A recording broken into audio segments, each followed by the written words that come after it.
The following story is an extract from a book written by Rabbi Yonasan Gershom, who is known for writing books about reincarnation and the Holocaust. This book is titled Beyond the Ashes.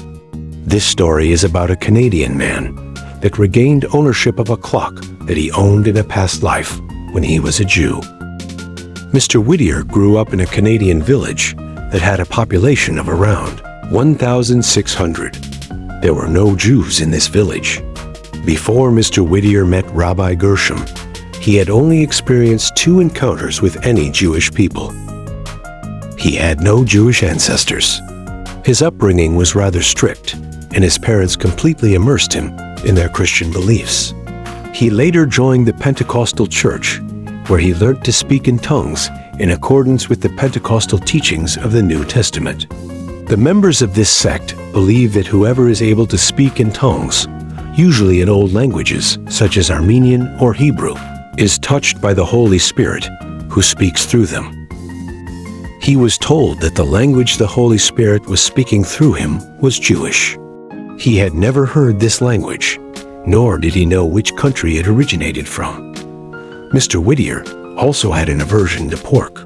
When he was rummaging through some second-hand clothes in a shop one day, he found 2 small round head coverings that he bought and now enjoys wearing at home. He only found out later on that these were Jewish kippahs. In April 1991, he started having a recurring dream, which continued to repeat itself for 2 weeks. The story unfolded in a series of episodes depicting a life in which he was a Jew during the Second World War in Holland.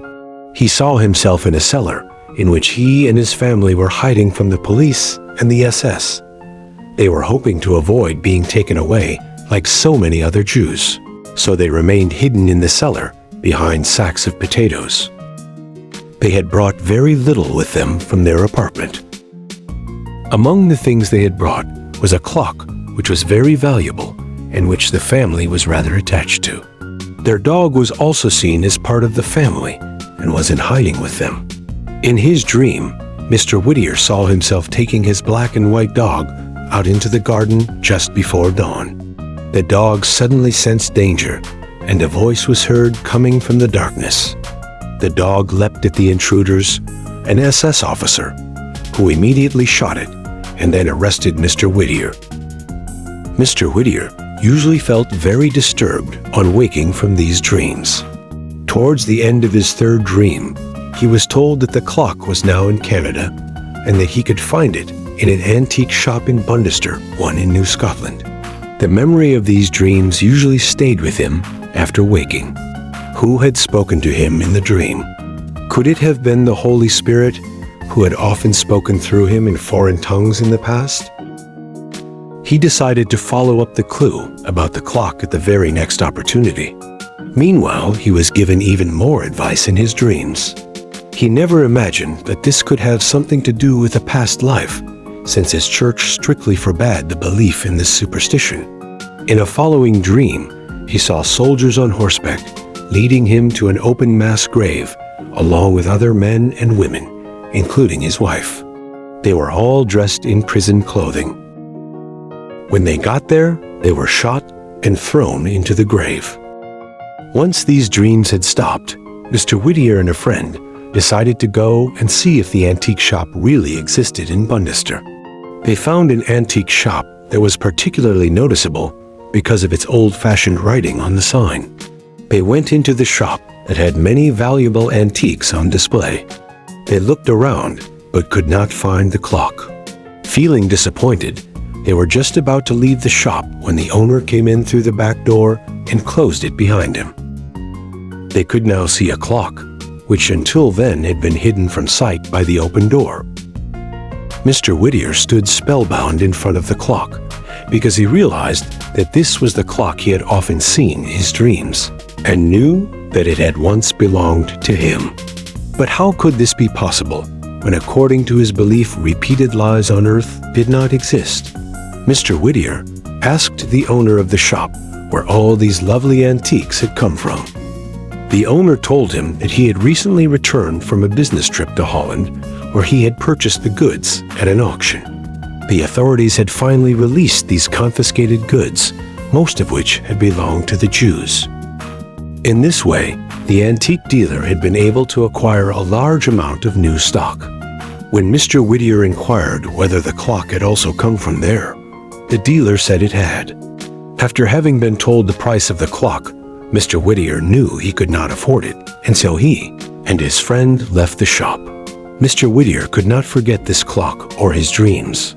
He even continued to have more dreams. Every time he sat down to relax and think about the events he had seen in his dreams, other memories of his past life in Holland began to surface. He heard about a regression therapist who could put people into a trance, enabling them to remember their past lives. People claimed to have relived their past lives in such a realistic way that they were no longer in any doubt about the truth of what they had experienced during regression. Mr. Whittier arranged to see this regression therapist. During regression, he was able to relive every detail surfacing from his subconscious about his past life as a Dutch Jew called Stefan Horwitz. He saw how he and other members of his family had hidden themselves in his grandfather's vegetable cellar. His wife had found a way of moving a sack of potatoes with a rope, which closed the entrance gap, making it impossible for unwelcome visitors to see anything unusual in the cellar. He also saw the clock again, which had been a family heirloom. Then he relived the beating that the men from the SS had given him to make him disclose their hiding place in the cellar. Everyone who was hiding in the cellar was taken away by lorry and later put onto trains.